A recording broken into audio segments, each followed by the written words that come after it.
अलबेले किस्सों की दास्तां के सिलसिले शुरू हुए, बनके कहानियां कहानियां।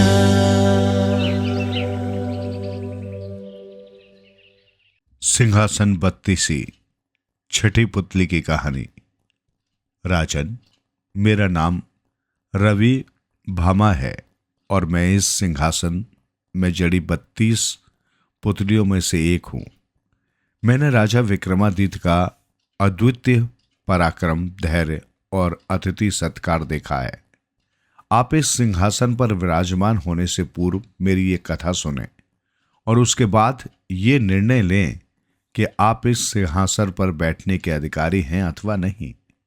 अपनी बात कहने के पश्चात पुतली रवि भामा ने राजा भोज को विक्रमादित्य की ये कथा सुनाने आरंभ की। एक दिन महाराजाधिराज विक्रमादित्य शिक्षाप्रा नदी के तट पर बनाए अपने स्वर्ण महल में वाटिका वाले हिस्से पर खड़े प्राकृतिक दृश्यावली को निहार रहे थे। बरसात का महीना होने के कारण नदी हिलोरे मारती हुई महल की दीवारों को छूकर बह रही थी। मोर हरे भरे प्रदेशों में पंख फैलाए बादलों को देखकर नृत्य कर रहे थे। मृग और खरगोश मगन होकर कुलांचे मार रहे थे। उस विहंगम दृश्य को देखते हुए राजा आनंदित हो रहे थे कि अचानक उनकी नजर नदी तट पर पहुंचे 3 ऐसे प्राणियों पर पड़ी जिनके शरीर पर वस्त्र जीर्ण शीर्ण हो रहे थे। चेहरे से ही दरिद्रता और दीनता टपक रही थी। उनमें एक पुरुष था, दूसरी उसकी पत्नी, तीसरा बच्चा। तीनों ने एक दूसरे का हाथ थामा और उफनती वेगवती नदी की धारा में छलांग लगा दी। लेकिन अगले ही पल उन्होंने देखा कि तीनों ही बचाव के लिए हाथ पांव मारने लगे। पुरुष हाथ पैर चलाते हुए बचाओ बचाओ चिल्लाने लगा। राजा ने एक क्षण की भी देरी न की। वे महल की दीवार पर भागकर चढ़े और उन तीनों को बचाने के लिए नदी में छलांग लगा दी। नदी में छलांग लगाने और तेजी से तैरकर पुरुष के पास पहुंचते हुए उन्होंने सोचा, तीनों डूबते हुए प्राणियों को एक साथ बचाना संभव नहीं होगा। वे अगर उन तीनों के प्राण बचा नहीं सके तो उनके धर्म के विपरीत बात होगी। ये विचार करने के साथ ही उन्हें देवी काली द्वारा दिए गए दोनों वेतालों की याद आई। उन दोनों वेतालों को तुरंत पुकारा। पलक झपकते दोनों वेताल राजा की सेवा में उपस्थित हुए। आदेश हो स्वामी। दोनों वेतालों ने लहरों पर राजा के साथ तैराकी करते हुए पूछा, मैं डूबते पुरुष को बचाने का प्रयास करता हूं और तुम डूबती स्त्री और बच्चे के प्राणों की रक्षा करो। राजा के कहते ही दोनों वेतालों ने डूबती स्त्री और बच्चे को बचाकर कंधों पर लादा और तट पर ले आए। राजा ने प्रयास द्वारा पुरुष को बचा लिया। तीनों के सामान्य अवस्था में आने के बाद राजा ने पूछा, आप लोग कौन हैं? ऐसी कौन सी विपदा तुम पर आई है जिसकी वजह से तुम अपने प्राण देने पर विवश हो गए थे? मैं गरीब ब्राह्मण विप्रदास हूं, पुरुष बोला। ये मेरी पत्नी और बच्चा है। हम आपके राज्य की प्रजा हैं। भयानक तंगी और गरीबी में जीवन यापन करते करते जब हार गए और जब कई दिन अन्न का एक दाना ग्रहण किए बगैर समय गुजरने लगा तो सोचा, ऐसे जीवन से क्या लाभ। यही सोचकर हम तीनों ने नदी की वेगवती धारा में कूदकर अपने प्राण देने का निश्चय किया। मगर किसी बात को सोचना जितना सरल होता है, उसे कार्य रूप में परिणित करना उतना ही कठिन होता है।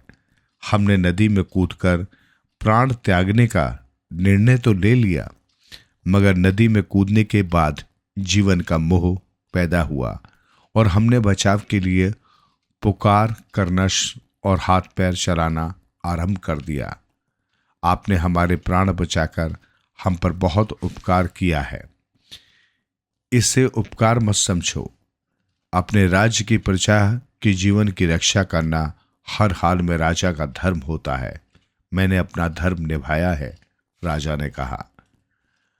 अपने प्राणदाता का राजा के रूप में परिचय पाकर विप्रदास एकदम से राजा के पैरों में गिर पड़ा और गिड़गिड़ाकर बोला, आपने मेरा और मेरे परिवार का जीवन बचाकर परोपकार तो किया ही है राजन, लेकिन मैं सोचता हूं इसके बाद क्या होगा।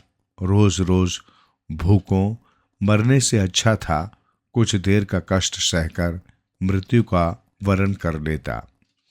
मैंने तुम्हें बचाया है, इसलिए अब मरने नहीं दूंगा।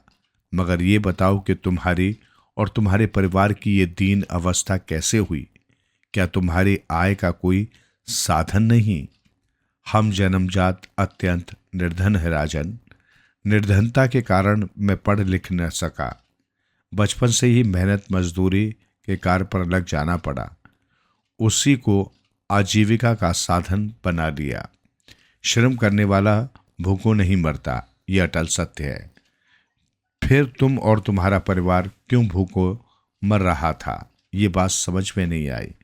आपके राज्य की व्यवस्था ऐसी है राजन कि यहाँ सभी लोग अपना काम अपने हाथों से करने की आदत डाल बैठे हैं। अतः श्रम का महत्व और मूल्य नहीं रहा।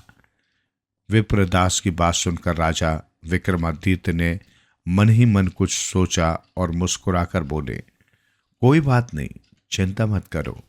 मन से आत्महत्या का विचार त्याग दो। आज से तुम मेरे अतिथि हो। चलकर मेरे साथ महल की अतिथिशाला में रहो।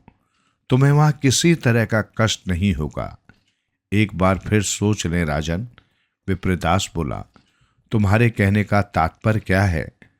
अतिथि सत्कार सरल नहीं होता राजन। अतिथि सत्कार का धर्म निभाना हर किसी के वश की बात नहीं होती। मैं निभाने का प्रयास करूंगा। हम ठहरे अत्यंत निर्धनता में पले लोग। हमारे रहने सहने खाने पीने का ढंग एकदम अलग है। महल में रहने सहने के तौर तरीके हमें आते नहीं। कहीं ऐसा न हो कि कुछ दिनों बाद ही हमें यहाँ से अपमानित होकर निकलना पड़े। तुम लोग जिस ढंग से रहना चाहो रहो। तुम्हारी स्वतंत्रता और रहन सहन की स्वच्छंदता में कोई बाधक नहीं बनेगा। ये राजा विक्रमादित्य का वचन है। और इस प्रकार वचन देकर राजा विक्रमादित्य उन तीनों को अपना अतिथि बनाकर महल में ले गया। महल की अतिथिशाला में उन्हें ठहराकर नौकर चाकरों को इस बात का निर्देश भी दे दिया कि उनके रहने खाने पीने की व्यवस्था की पूरी देखभाल की जाए। गरीब ब्राह्मण विप्रदास का परिवार महल की अतिथिशाला में ठहरने के बाद वहां मनमर्जी से जगह जगह थूकने और मलमूत्र त्याग करने लगा, जिसकी वजह से महल में दुर्गंध फैलने लगी। सेवकों ने राजा से ब्राह्मण परिवार के रहने सहने के ढंग पर शिकायत की। राजा अपना दिया हुआ वचन भंग नहीं करना चाहते थे। उन्होंने कहा कि सफाई की व्यवस्था की जाती रहे। ब्राह्मण परिवार को रहने सहने के ढंग पर पूरी आज़ादी दी जाए। कुछ समय बाद अतिथिशाला के हर हिस्से में इतनी दुर्गंध फैल गई कि उनकी सेवा में लगे नौकर दुर्गंध को सहन न कर पाने की वजह से भाग खड़े हुए। राजा ने प्रयास करके नए सेवकों को लगाना चाहा, मगर उनके विवेक ने उन्हें समझाया कि शायद वो अपना वचन हार जाएंगे, इसलिए सेवकों को कष्ट क्यों दिया जाए। अतिथि सत्कार धर्म निभाना तो उनका कर्तव्य है। ये सोचकर राजा विक्रमादित्य स्वयं उन तीनों की सेवा में लग गए। जल लाओ, प्यास लगी है, ब्राह्मण चीख कर राजा से कहता। भोजन लाओ, भूख लगी है, ब्राह्मण की पत्नी कहती। यहाँ से खाने पीने के पात्र उठाओ, लड़का आदेश देने लगता। राजा विक्रमादित्य स्वयं भाग भाग कर उनके लिए पानी भोजन लाते, सफाई करते। आप अकेले ये सब क्यों करते हैं राजन? आपके सेवक कहाँ गए? विप्रदास ने प्रश्न किया। सेवकों की आप चिंता न करें, आपका सबसे बड़ा सेवक स्वयं सेवा में उपस्थित है। आप आज्ञा करते रहें, राजा विक्रमादित्य विनम्र भाव से कहते। राजा ने उनसे इस बात की भी शिकायत नहीं की कि वहां की दुर्गंध के कारण सेवक भाग खड़े हुए हैं। दुर्गंध के कारण राजा का स्वयं बुरा हाल था, पर वे कुछ नहीं कहते थे। ब्राह्मण परिवार शयनगार में भी जहां तहां मलमूत्र त्याग देता था, अपने वस्त्रों में भी विष्ठा लगा देता था, जिसे निकट जाने पर असहनीय दुर्गंध का सामना करना पड़ता था। राजन, पैर में दर्द हो रहा है, पैर दबाओ। विप्रदास पैर फैलाकर लेट गया और राजा को आदेश दिया। राजा विक्रमादित्य उसके पैर दबाने लगे। ब्राह्मण विप्रदास सो गया। राजा विक्रमादित्य उसके पास बैठे रहे, बिना उसकी आज्ञा के वहां से हट नहीं सकते थे। उनका सर चकराता रहा, आंखें नींद के भार से बोझिल होती रहीं, पर वे पलक झपकाए बगैर विप्रदास के पैर दबाने के कार्य में लगे रहे। विप्रदास गहरी नींद सोता रहा। राजा उसे पंखा झालकर सुलाते रहे, मगर उनके माथे पर शिकन तक नहीं आई। विप्रदास की ओर से आदेश दिया गया, उसके शरीर पर लगी विष्ठा साफ की जाए, उसे नहलाया धुलाया जाए। राजा विक्रमादित्य ने उसके आदेश का पालन किया। अचानक जब राजा उसके विष्ट भरे तन को अपने हाथों से धोने जा रहा था, विप्रदास ने अपने हाथ पैर समेट लिए। उसके चेहरे पर तेज चमकने लगा और प्रकाश की किरणें फूटने लगी। उसके तन से फटे चिथड़े लुप्त हो गए। उसकी जगह देवताओं के परिधान से उसका तन सज गया। उसने हर्ष से गदगद भाव में राजा को अपने गले से लगा लिया। राजा ने देखा कि विप्रदास का कायाकल्प होने के साथ ही उसकी पत्नी और पुत्र का भी कायाकल्प हो गया है। पत्नी देवलोक की सुंदर स्त्री और पुत्र देवपुत्र के रूप में बदल गए हैं, और इसके साथ ही सारा राजमहल अद्भुत सुगंध से भर गया। जहां जहां गंदगी और विष्ठा थी, वहां हीरे मोती जगमगाने लगे।